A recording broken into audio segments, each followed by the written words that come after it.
Hi, welcome to my podcast, Reclaim. I am your host, Thaís Sky. I have supported women navigate the complexities of being human for over 10 years. This podcast is where I disseminate some of those learnings and offer thoughts and guests to guide you into your healing. Welcome.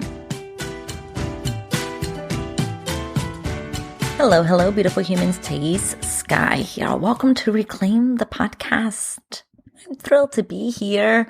We are 1 week into worthiness season.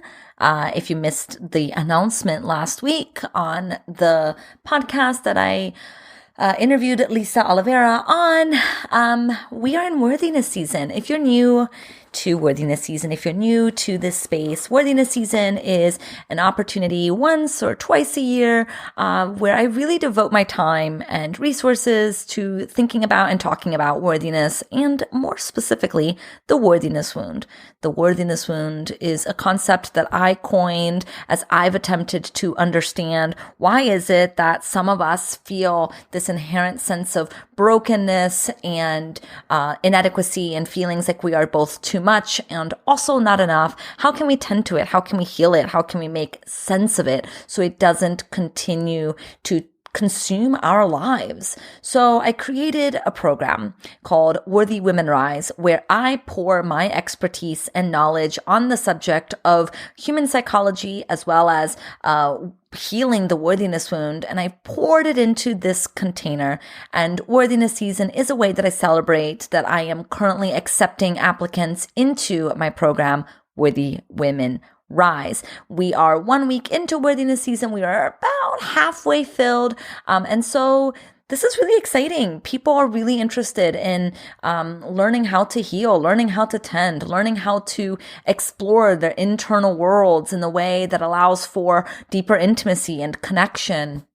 And if you have been listening to my podcast, if you enjoy the way I think about things and talk about things, then you're going to really like Worthy Women Rise, because you get attention, you get space and time with me and with a really incredible group of like-minded women as we navigate and explore what it means to be human, what it means to heal, what it means to feel free.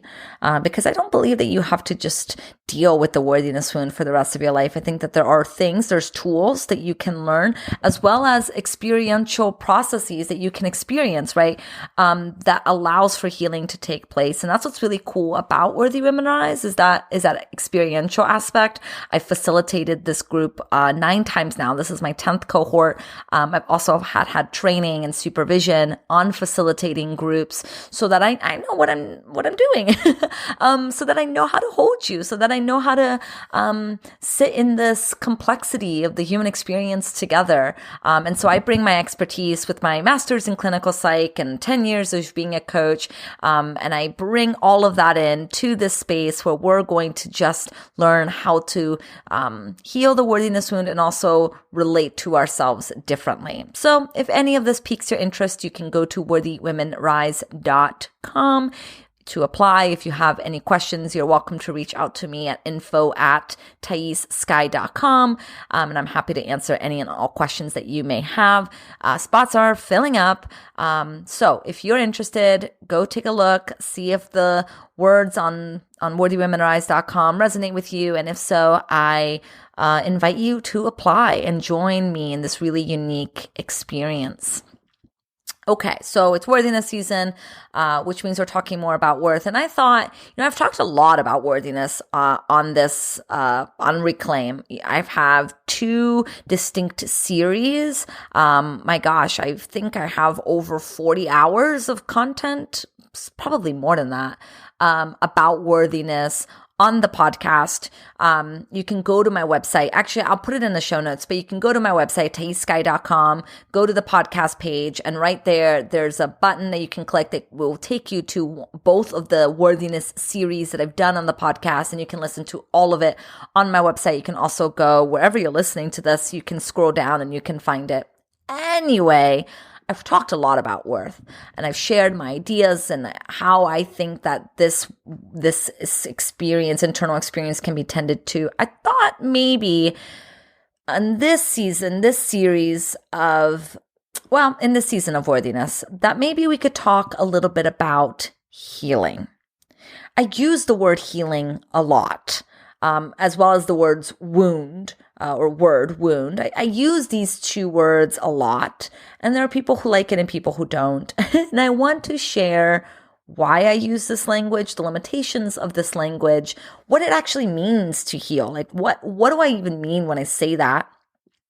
I want to answer a question that I recently received, like, is healing narcissistic? Like, to be so obsessed with ourselves, is that like bad? Is that wrong? And I also want to answer the question of like, I don't know where to start on my healing journey. Like, I think I want to go on this journey. I think I want to heal, but I don't know where to begin.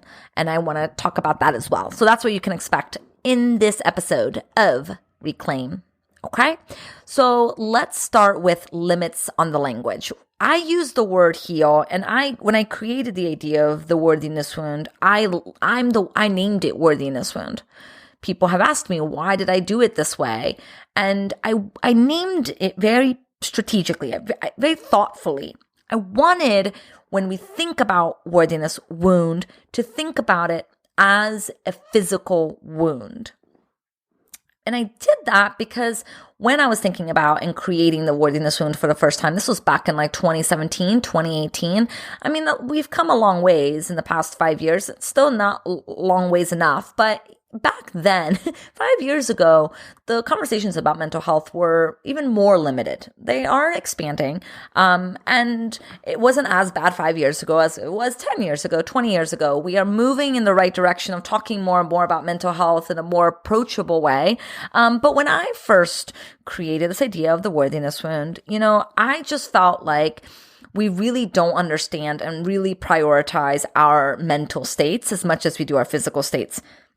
And we've worked very hard over the hundreds of years to help humans understand our human body and how do we tend to the human body? How do we hold it? How do we heal it? How do we understand it? And we have a long ways to go, but I think we've done a pretty decent job of really modernizing and understanding the human body. And so I wanted to, when I use the words worthiness wound, I wanted to evoke images of what it's required to heal a physical wound. For example, and this is an example I use all the time, if you have a big gash on your leg, you don't think to yourself like, oh, I'm not a good person, and that's why I have this gash, or if I just ignore it, it will probably go away, or I just have to kind of grit through it and pretend like it's fine. And let's actually be honest, we do all of these things regardless, as a physical wound. We say these things to ourselves. But if the gash is big enough, hopefully our first kind of response is, oh my God, I need to get help, right? Hopefully we're at a place now where we can be like, I don't have to just let this bleed out and then die.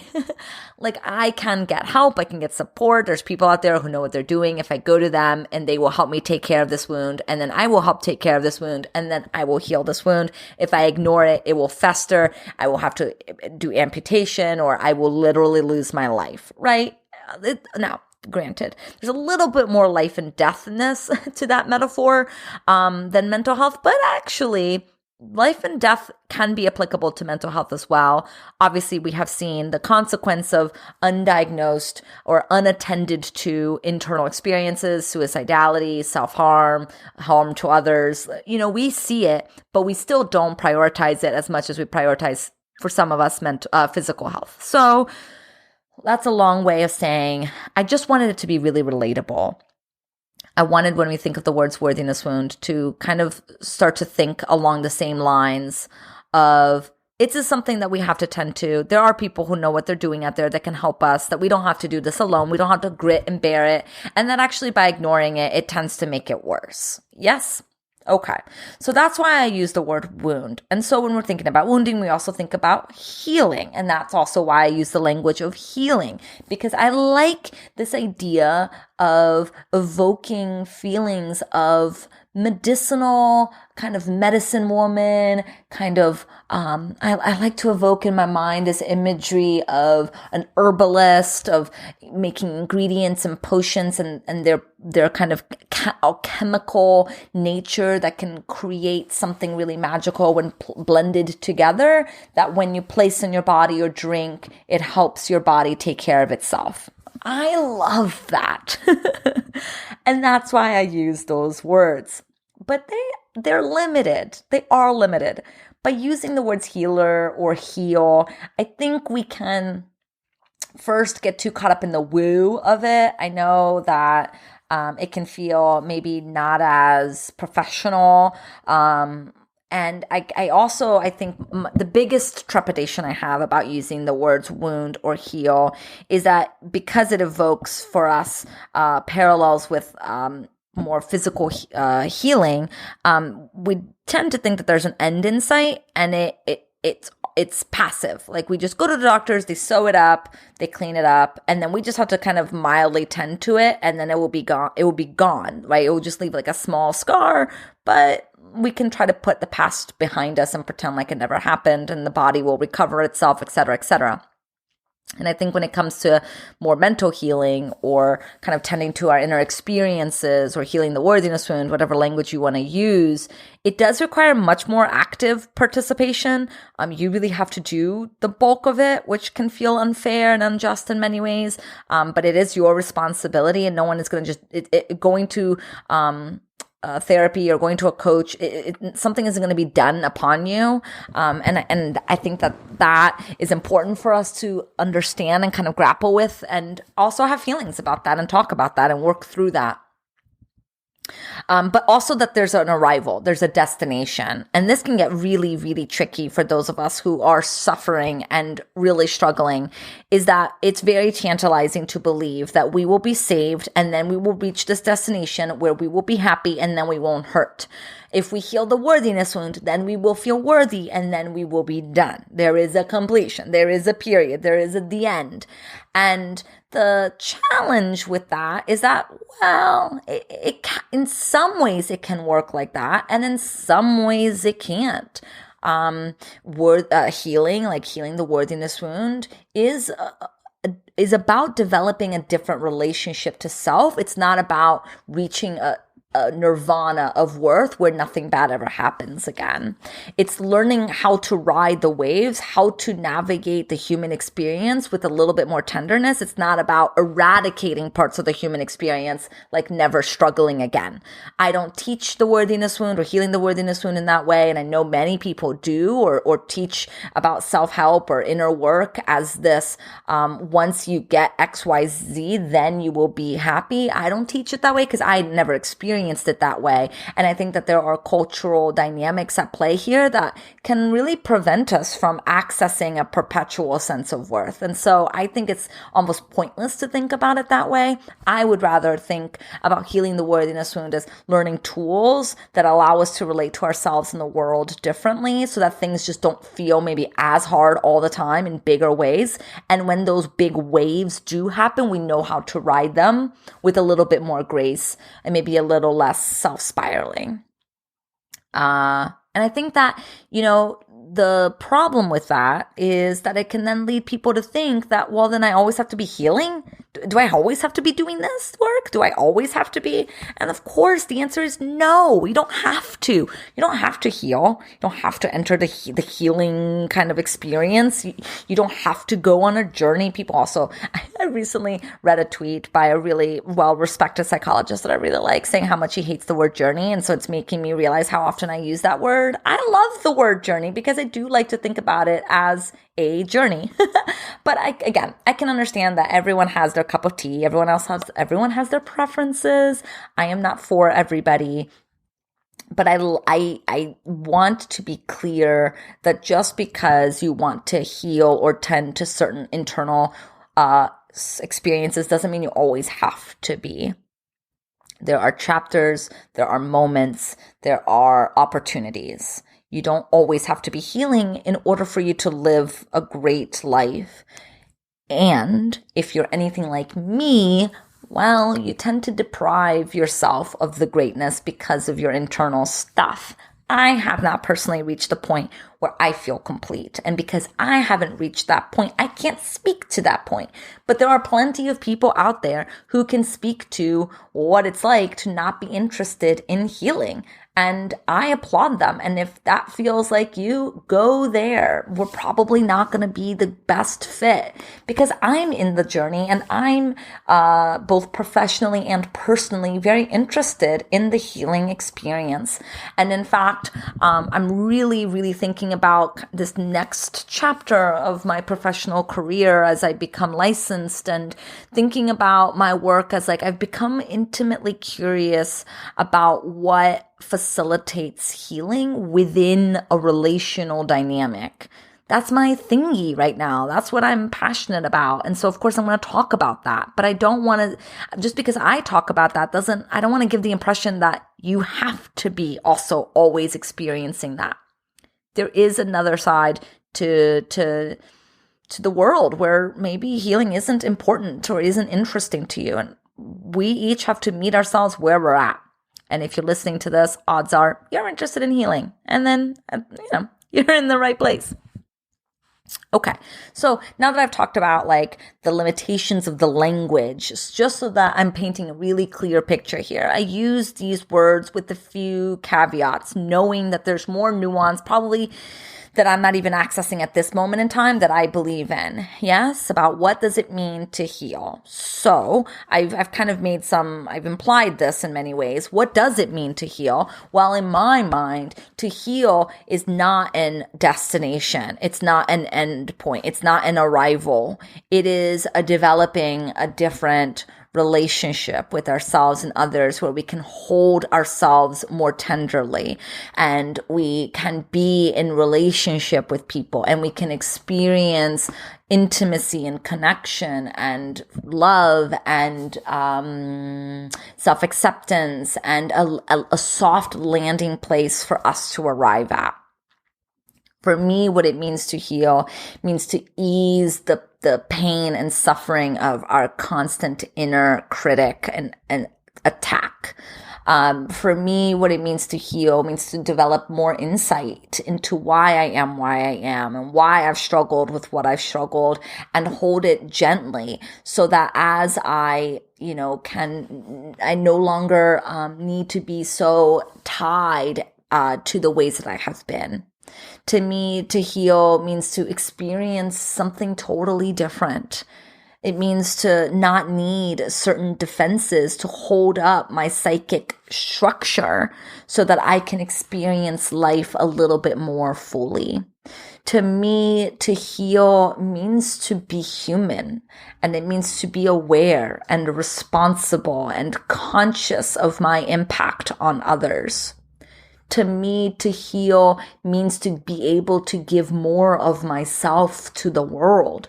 I can show up more for the people around me when I am taking care of my own self. That doesn't mean that I have to meet all of my own needs, but when I prioritize my care, I am able to care more for others. This is why I am in analysis, a 4 times a week form of therapeutic treatment. This is why I continue to pay for supervision, even though I don't need it for my clinical training. This is why I have created a peer consultation group with other like-minded women to kind of be in the experience together. This is why I pay to be in my own group with a leader to help me cultivate my skills. I pay money in a lot of different areas to feel supported so that I can support my clients, whether it's in one-on-one work or in Worthy Women Rise, so I can show up more powerfully for others. That is why I heal.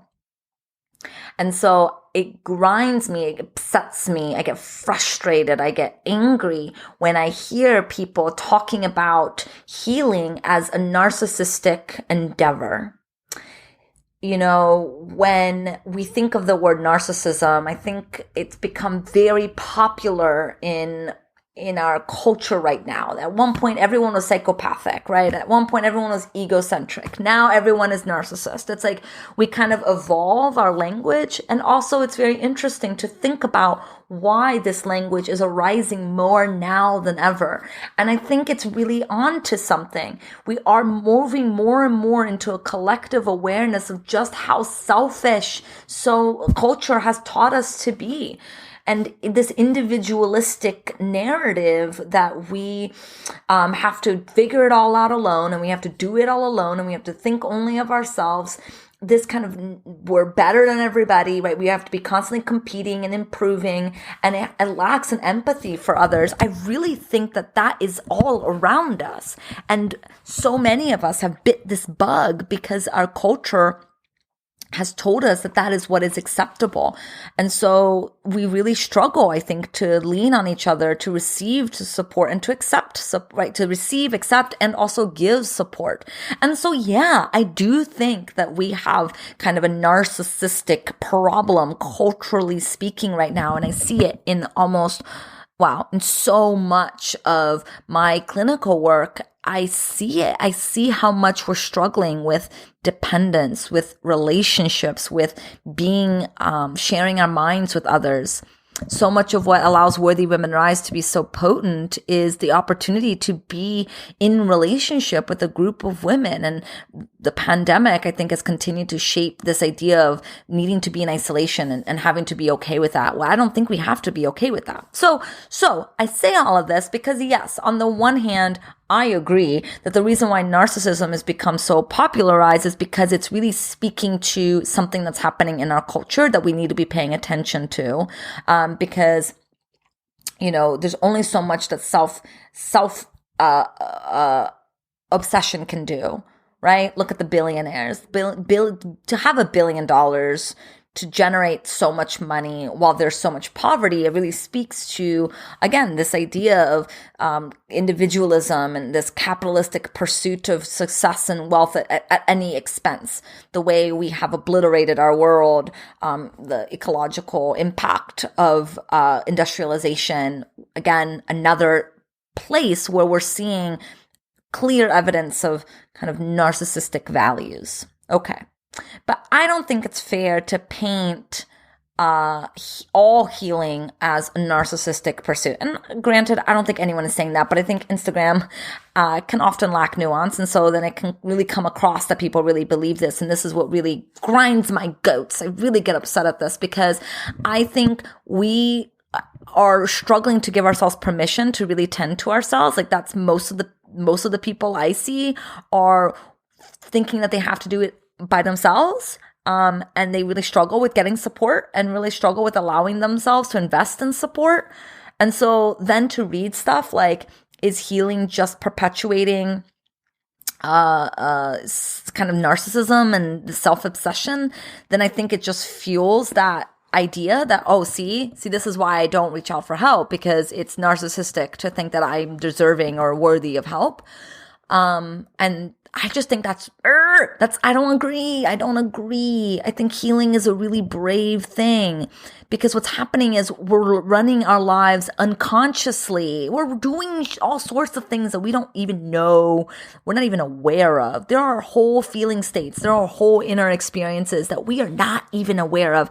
And that not being aware of is dictating so much of our decision making and so much of our lives. The more awareness that we bring to what may be happening, both on a conscious and unconscious level, the more responsive instead of reactive we can be, the more we can give. So if you're in a state, if you're wondering if healing is narcissistic or it's just fueling a self-obsession, you just really tap into like why you're healing. Why are you healing? Why are you on this journey of self-awareness?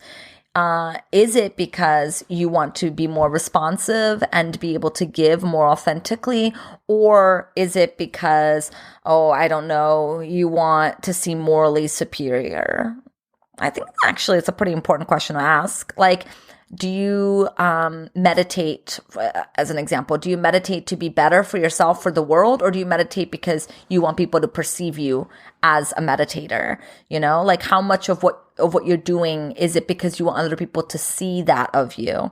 And if that's true, if there's a large part of why you do something because of the perception, then that's important to think about. And it's important to wonder and bring awareness to, what feels unmet there and what requires some correction, some attention there. It's not that it's bad or wrong. So I really don't like this idea of even asking these questions. I mean, whatever, it's fine. We can ask the questions, but I don't know. To me, I feel like it defeats the purpose of healing, like to equate it to kind of self-indulgence, which, when I think about people who are really asking these questions of, is it narcissism? They tend to look at like the white woman wellness culture, and it can really feel self-indulgent when you start looking at it too closely, of these kind of women like objectifying their bodies in order to sell a lifestyle that you can have access to if you spend a certain amount of money. It does start to feel kind of ick. So I get it, but I don't think those women are the women who are questioning themselves about whether or not what they're doing is narcissistic. So whatever. Moving on. Those are my thoughts on there. Okay. So what I've shared with you, like, what does it mean to heal? But then the question becomes like, so what is healing? And this is where, I've talked about different approaches to change in my series on talk therapy and the way in which the mental health world kind of looks at the different modalities of what creates change within a person and what is change. And I think we really have to kind of see where a person is at. What may be healing for one person may not be healing for another. And so it's not really on me to dictate like what is healing. But I will say that when I'm referring to healing, I'm really kind of referring to a little bit of like deeper work beyond just mindset work, or just changing your thoughts, to change your beliefs, to change your feelings. Like, I'm a little bit less interested in that type of healing. And at one point in time, that was very healing for me. So I'm not dismissing it as it not being healing, but I think when I'm really thinking about how we can change ourselves, it tends to go a little bit further than just kind of behavioral change. And I think that this is where Worthy Women Rise does a really good job because of that experiential component. There's like a little bit of like a training arena through our coaching calls that we start to kind of heal and tend to and understand ourselves in a group. And that offers a type of healing that doesn't really have words to, that can be really, really magical. But I don't know. When I think about what is healing, I think, okay, let's back up. Here's what I'm thinking about. I'm thinking about The Good Place. I'm watching The Good Place. I know I'm a little bit late, but I'm watching it for the first time. And it's really interesting. I'm not going to reveal any spoilers, but it's really interesting. There's this group of 4 humans who know that they have to change. And they know exactly what they have to change. And yet they really struggle to change it. Yeah, they really struggle to change it. And it doesn't matter how many different positions they're put in, they're finding it very hard to change. For one of them, for example, it's indecision. And it becomes very, very hard to change that indecision for this character. And he knows he has to change it in order for his eternal, kind of internal life of happiness. And he just can't. There's a couple things I love about The Good Place. One is the kind of premise, at least from where I'm at so far in the show, is that it needs to be more a group effort. That when they are together as a group, they change much better and more successfully than if they try to change alone. Love that. I think that really speaks to relational healing. And it's everything that I believe in, of like what actually is what is the mechanism of change for most of us, and it's relationship. But what I also love about this idea that like we heal in groups or we heal together is because so much of our identity comes out of relationship with other people. Yes? Okay. And what I'm struck by is that the behavioral changes aren't partnered with a deeper understanding of self. So they're trying to change. For example, this guy's trying to change his indecision, but he's not really reflecting much on where this kind of stemmed from, or what constructed a world in which he now continues to face these moments of making big decisions. And so all of the change that he's trying to do is more behavioral modification of, okay, I just need to make a decision. And it's just not working. Again, I'm not at the end of the show. I don't know what ultimately changes, but I imagine a couple things. First, the relational aspect of it, the group will be a big factor in their change, but also insight and awareness can really be an important factor in changing our behavior. And so when I'm thinking about healing and what really is healing, or what really allows us to change on a deeper level, it tends to go beyond big moments like almost car accident, almost died, I need to change my life. That doesn't often happen. We don't often change our lives. We often just resort to what we knew before, despite the big moments. And also, if we don't really understand the why, if we don't really understand ourselves, behavior modification doesn't really have teeth, because we're much more complex than Pavlovian dogs. We're more nuanced than that. We can hold our past and we can hold it neurologically. And so when I'm thinking about healing, I'm really thinking about that what does it take to create something really substantially different in our souls, in our imprint. And that usually needs to take us further than just mindset.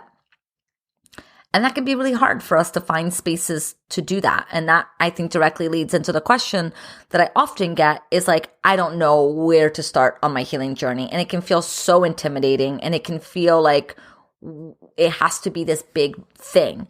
And often in Worthy Women Rise, in the last cohort, we talked about the rice moments versus the bacon moments. And they really loved that metaphor. But I was referring to the difference between cooking rice and cooking bacon. Rice is a staple in many people's diets. And it's just like a part of people's kind of cultural diet, what they eat. Whereas bacon tends to be more of a delicacy. And so we tend to chase bacon. We tend to chase these bacon moments. And to cook bacon, it's very sizzly and hot, and there's oil flying everywhere, and you can create a fire, and it's big and it's exciting. And then it leads to something very rich, very exciting. This whole thing, this delicacy of bacon. It's very fat. It's very good, right? It's delicious. And we tend to think that that's healing. That healing are in these big breakthroughs. Healing are in these extravagant moments. And it's a lot of snap, crackle, and pop. When really the majority of healing is happening in the rice bucket that's on the back burner, that's just simmering, that's just existing, that's just being there. Rice, you just put rice, you put some water, you kind of figure out the ratio after a while, and then you just let it lie. So much of healing are on these small moments of continually meeting ourselves where we're at. And that's the power of doing our healing work in the presence of another, like a group, like Worthy Women Rise, or like with a coach or with a therapist, is that first there's that relational aspect, but also there's that continual meeting with. Like we're doing it over and over and over again. Even though nothing exciting happened, we're still showing up. We're still coming together. And there's something very reparative in that, in those rice moments where we don't even know it's really happening and it just feels different. Those are really magical. And so when we think about, I don't know where to start in my healing journey, we're thinking like, oh, I have to go now do an ayahuasca ceremony in Peru. When like that may be a really exciting bacon moment, but really a lot more healing happens in the simmering rice moments of just daily meeting ourselves where we're at, instituting daily rituals, reaching out to support, finding people who are on a like-minded journey, getting help, being in it with other people, That's really where most of our healing is taking place. It's why Worthy Women Rise is a 5-month container or year-long containers, because it just takes time. Healing takes time. There's no rush. 1, time is on our side. 2, these are things that I believe. And also, as much as we may be in pain and suffering and we're looking for something really quick to alleviate that, and that is possible, most of the long-term kind of changes that we're seeking takes time. And so whenever anyone asks me, where do you even start? I just say start where it hurts. So assess, take a moment, slow it down, look around. Where are you struggling with? What's hurting right now? Is it something like the worthiness wound? Are you struggling with your career? Are you, crying every night? Like where does it hurt? What's hurting? Is every time you talk to your family, you get into a fight? Do you feel like you're really struggling with your sexuality? Do you think really what's plaguing you is a sense of loneliness? Start with where it hurts. We have to know what hurts if we know where we want to go, right? So take a moment. Think about what's hurting. And then go do something to tend to that.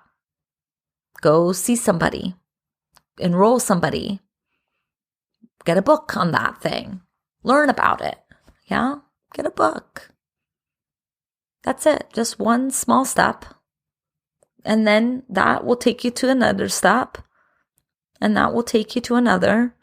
Usually having another human on board is where most changes takes place, like bringing on a professional. You don't have to do this alone. And then you just, start following people that are saying things that are resonating.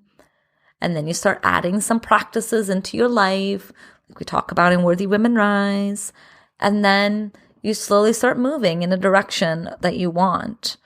But it can be very simple. It can start very simply. It doesn't have to start all complicated and massive and is moving to China. And I don't know why I thought of China. I think the Beijing Olympics are on my mind. It doesn't have to be this dramatic thing. And we often tend to think that it has to be a dramatic thing. But the dramatic thing really is a distraction, right? It's like cutting the bangs after a breakup. It's a distraction. You change your look and you hope that by changing your external, you'll change your internal, but it doesn't usually work that way. The dramatic bacony moments, can sometimes be a distraction from the monotony and slow process that is the rice moments. That, we need to just do certain things to set ourselves for success, invest in ourselves in certain ways, and then kind of trust the process. Trust that you're moving in a direction that you want to move in as long as you're taking action on the things that you want. And I applaud you. I really do. When I first started my healing journey, I was so scared. I was so lost. I didn't understand why I was hurting. I didn't understand why I was having such disordered eating habits. I just didn't understand why. And one of the books that really opened things up for me, a friend got me the book Women Food God by Janine Roth. And reading that book made me come into contact with this fact that other people were experiencing something that I was experiencing. And that took me on a journey of learning more about Buddhist philosophies, and then that took me on the journey of getting into yoga and community and body. And that took me on a journey of becoming a nutrition coach. And that took me on a journey of then becoming a life coach, and so that was professionally, but also personally, that took me on a journey of, I think it was soon after my first binge deprivation cycle was when my mom, brought a therapist into my life, and I worked with her for 10 years,